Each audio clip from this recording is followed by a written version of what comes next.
In this next tutorial, I'm going to show you how to symbolize the data that you just calculated. That is the population per healthcare facility in each community district in New York City.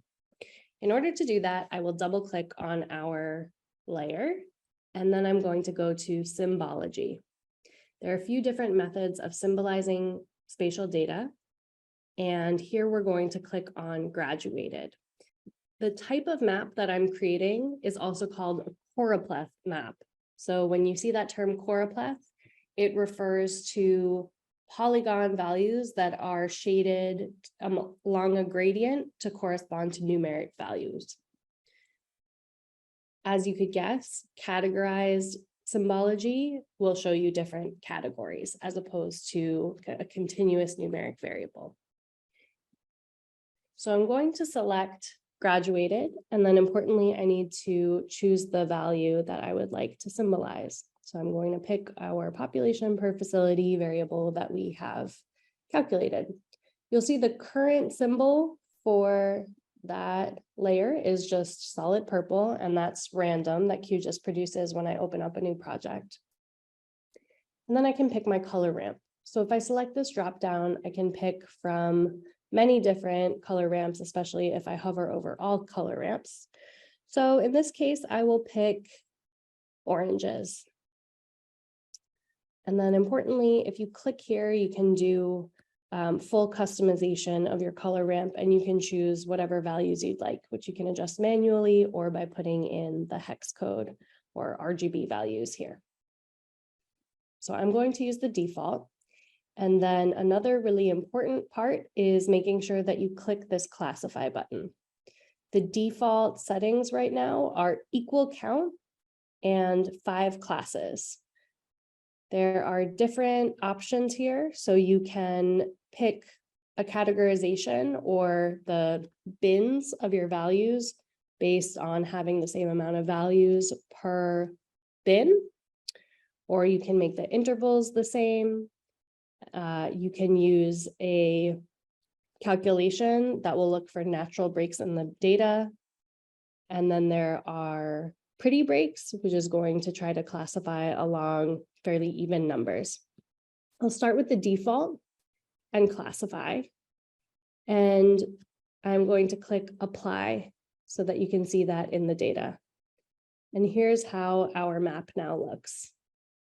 So the data is now classified in these ranges, where 0 to 976 people per healthcare facility shows up as almost white, and 4,503 to 11,948 people per healthcare district shows up as the darker brown. Let's look at how it breaks down if I click equal interval and apply. That looks like a very different map. If I do natural breaks and classify and apply, it will again change the map. I can also look at a histogram here, see how the map is breaking things down.